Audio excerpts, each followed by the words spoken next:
ድሉ አይቀሬ ነው ያሉት የሩሲያው ፕሬዝዳንት ቭላዲሚር ፑቲን በየትኛውም መንገድ ሩሲያ ድል ትጎናጸፋለች ሲሉ አረጋግጠዋል። ወሳኟን ኮንስታንቲኖቭካን በእጇ ያስገባችው ሩሲያ ከባባድ ወታደራዊ ዘመቻዎችን እያደረገች እንደሆነም ተሰምቷል። የሩሲያው ፕሬዝዳንት ከጦር መኮንኖቻቸው ዝርዝር ሪፖርት ቀርቦላቸዋል። ጀነራሎቹም ፑቲንም ተግባብተዋል። ድሉ አይቀርም ተባብለዋል። ዩክሬንንና ምዕራባውያንንም ክፉኛ አስጠንቅቀዋል። የሩሲያው ፕሬዝዳንት የሩሲያ መከላከያ ሚኒስቴርም ኮንስታንቲኖቭካ በቁጥጥር ስር መዋሏን የሚያረጋግጡ ቪዲዮዎችን አሰራጭቷል። የሩሲያ ሰንደቅ ዓላማም በኮንስታንቲኖቭካ ተውለብልቧል።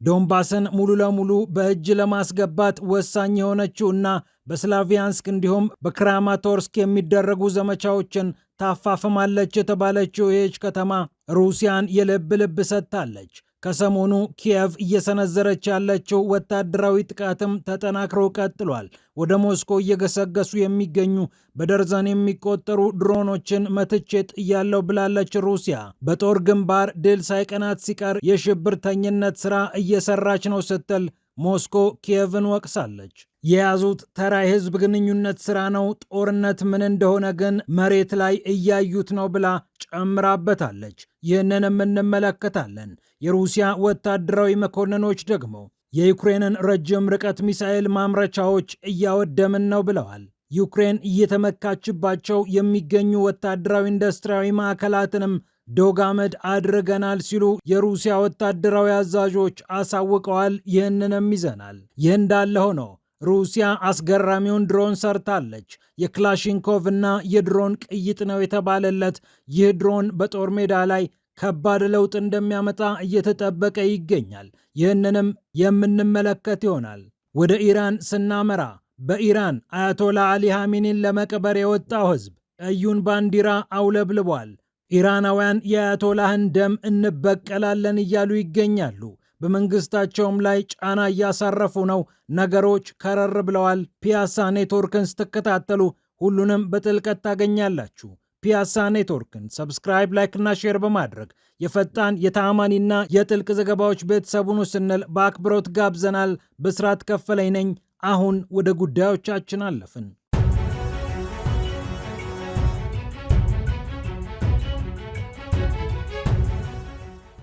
ድሉ አይቀሬ ነው ብለዋል ቭላዲሚር ፑቲን። የጦር ኃይሎች አዛዡም የጦር ጀነራሎችም በዚህ ጉዳይ ተግባብተዋል። ሩሲያ ድል ትጎናጸፋለች በሚለው ጉዳይ አንድ አቋም ይዘዋል። ኮንስታንቲኖቭካ በሩሲያ እጅ መግባቷን ተከትሎ ነው ወደ ጦር ማዘዣ በማምራት ከወታደራዊ መኮንኖች ጋር ስብሰባ ያደረጉት።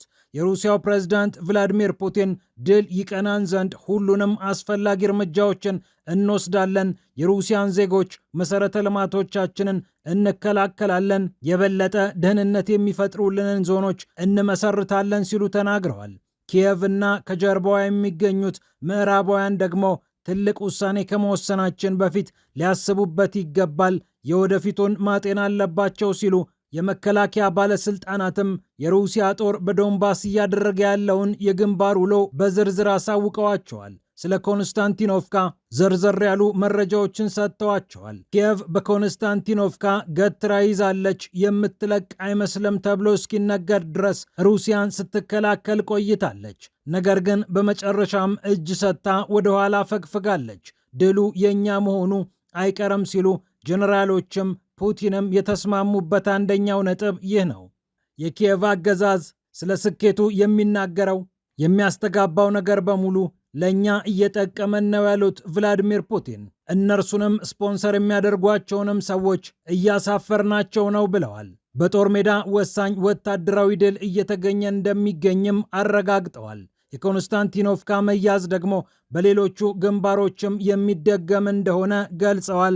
የሩሲያው ፕሬዝዳንት ሩሲያ በቀጣይ ለሚኖራት ዘመቻ የኮንስታንቲኖቭካ ነፃ መውጣት በእጅጉ ወሳኝ ነው ተብሏል። ዶንባስን ሙሉ ለሙሉ ለመጠቅለል እና በእጅ ለማስገባት ወሳኝ እንደሆነች የተነገረላት ኮንስታንቲኖቭካ ከሰሞኑ ነፃ መውጣቷ በተደጋጋሚ ሲገለጽ ነበር።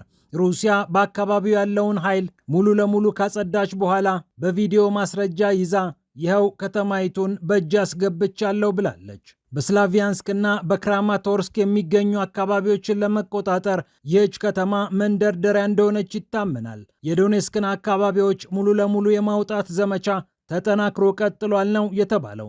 በኮንስታንቲኖቭካ ብልጫ የተወሰደባት ኪየቭ ወደ ሞስኮ ድሮኖችን አምዘግዝጋ ልካለች። በቅርብ ጊዜ ውስጥ ረጅም ርቀት ተጓዥ ድሮኖችን ወደ ሩሲያ በመላክ ትልቅ አጀንዳ መፍጠር የቻለችው ኪየቭ ከላከቻቸው ድሮኖች መካከል 60 የሚሆኑት ወደ ሞስኮ ሲገሰግሱ ሰማይ ላይ ተጠልፈው ወድቀዋል ሲል የሩሲያ ጦር አሳውቋል። ተራ የህዝብ ግንኙነት ሥራ በሽብርተኝነት ታግዞ እየተሰራ ነው የሚለው የሩሲያ ጦር በግንባር ድል ሳይቀናት ሲቀር እንዲህ አይነት የሽብር ተግባር መፈጸም ቀጥላበታለች ሲል አትቷል። ታሪካዊ ስፍራዎችን፣ የሲቪል መሰረተ ልማቶችን በመምታት የሩሲያን ህዝብ ማሸበር አይቻልም እያለች የምትገኘው ሞስኮ ጥቃቷን አጠናክራ እንደምትቀጥል ዝታለች። ከቅርብ ጊዜ ወዲህ ዩክሬን ወደ ሩሲያ የምትወረውራቸው ድሮኖች በመጠንም በአይነትም እየሰፉ መጥተዋል። በሩሲያ የኃይል መሰረተ ልማቶች ላይ የተፈጸሙ ጥቃቶችም ቀላል የማይባል ጉዳት አድርሰዋል። ሩሲያ ግን ዋናው ወታደራዊ ግባችን ነው፣ ጥቂት ጥቃቶች ሊገጥሙን ይችላሉ፣ አጠቃላይ ድሉ ግን የእኛ ነው እያለች ትገኛለች። ሌሎች የጦር መኮንኖችም ተመሳሳይ አስተያየት እየሰጡ ነው። የዩክሬንን የመከላከል አቅም የማጥቃት ሥራ የሚገድቡ ጥቃቶችን እየፈጸምን ነው ሲሉ የጦር ኃይሎች ኤታማዦር ሹሙ ጀነራል ቫሌሪ ጌራሲሞቭ ተናግረዋል። መኮንኑ እንደተናገሩት ዩክሬን ረጅም ርቀት የምትመታባቸውን ሚሳኤሎች እየመቱ ይገኛሉ።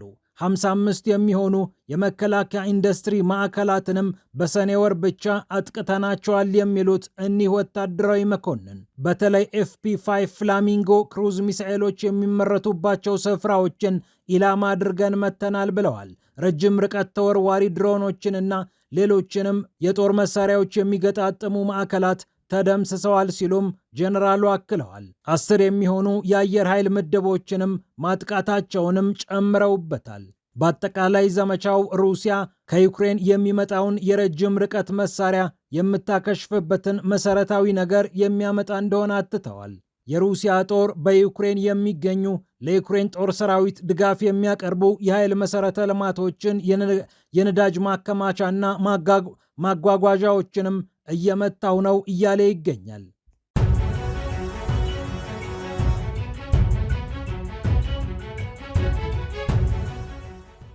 ይህ እንደተጠበቀ ሆኖ ሩሲያ ክላሽንኮቭን ወደ ድሮንነት እየቀየረች መሆኑ ብዙዎችን አነጋግሯል። ልክ እንደ ክላሽንኮቭ አከታትሎ የሚተኩስና ጸረ ድሮን ተግባር ያለው ምርት ነው የተመረተው። ይህ ጸረ ድሮን ኤሊፕሲስ በተባለ ፕሮጀክት አማካኝነት ተወጥኖ ዳር የደረሰ እንደሆነ ታውቋል። ሮስቴክ ኩባንያ እንደሚያመርተውም አርቲ ዘግቧል። በአንድ ጊዜ በትንሹ 3 የሚሆኑ መዳብ መሰል ጥይቶችን ማርከፍከፍ የሚችለው ይህ ጸረ ድሮን ከቅርብ ጊዜ ወዲህ ይበልጥ ስጋት እየሆኑ ለመጡት የዩክሬን ድሮኖች ምላሽ እንዲሆን ታስቧል። የመጀመሪያ የሙከራ ተግባሩም ሙሉ ለሙሉ በስኬት መጠናቀቁ ነው የተነገረው። 150 ሜትር ርቀት መተኮስ የሚችለው ይህ ጸረ ድሮን ሰማይ ላይ እየበረሩ ጥቃት የሚያደርሱ ድሮኖችን ለመምታት አይነተኛ ሚና ይጫወታል ተብሏል። የእንጨት ሽፋን ያላቸውን ድሮኖች እስከ 25 ሚሜ፣ በብረት የተሰሩትን ደግሞ እስከ 0.8 ሚሜ ድረስ ሰንጥቆ መግባት እንደሚችልም ተገልጾለታል።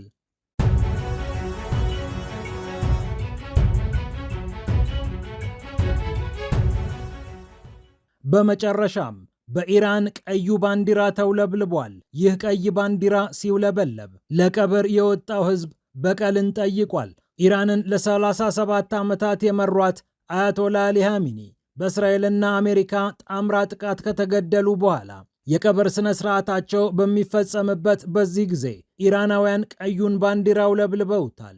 ይህ ቀይ ባንዲራ የበቀል ምልክት እንደሆነ አልጀዚራ ይዘግባል። እናም ኢራናውያን ተቆጥተው የአያቶላህ ደም ደመከልብ ሆኖ መቅረት የለበትም፣ እኛም ልንበቀል ይገባል፣ የገደሉንን ልንገድላቸው ይገባናል ሲሉ እየወተወቱ እንደሚገኙም ተሰምቷል። ከ5000 በላይ ትምህርት ቤቶች እስከ 10 ሚሊዮን ይደርሳሉ የተባሉትን እና ቴህራን የገቡትን እንግዶች ይቀበላሉ የተባለ ሲሆን የሽኝት ስነ ስርዓቱ በልዩ ሁኔታ መፈጸሙን ቀጥሏል። በመገናኛ ብዙሃን ላይ የተስተዋሉት ምስሎችም ቁጭትን፣ ለቅሶን፣ እንባን ያንጸባረቁ ናቸው። ኢራናውያን በዚህ መጠን አደባባይ ላይ ሲወጡ ከወራት በኋላ ለመጀመሪያ ጊዜ ነው ማለት ይቻላል። ይህ እንደተጠበቀ ሆኖ የአሁኑ መሪ ሞጅታባ ኻሜኒ በቀብር ስነ ስርዓቱ ላይ የማይገኙት ከእስራኤል ጥቃት የሚመጣ ከሆነ እርሱን ለማስቀረት ነው ተብሏል። እስራኤል ይህንን አጋጣሚ አታልፈውም ይላሉ የኢራን ሰዎች። እናም ሞጅታባህን በዚህ ቀብር ስነ ስርዓት ላይ በአደባባይ እንዲታዩ ማድረግ ሰውየው የግድያ ኢላማ እንዲሆኑ ማመቻቸት ነው እየተባለ ነው የሚገኘው። ፒያሳ ኔትወርክን ስትከታተሉ ስለቆያችሁ ክብረት ይስጥልን ብለናል። ፒያሳ ኔትወርክን ሰብስክራይብ፣ ላይክ እና ሼር በማድረግ የፈጣን የተአማኒና የጥልቅ ዘገባዎች ቤተሰቡን ስንል በአክብሮት ጋብዘናል። ብስራት ከፈለ የነበርኩ። ሰላም ለዓለማችን።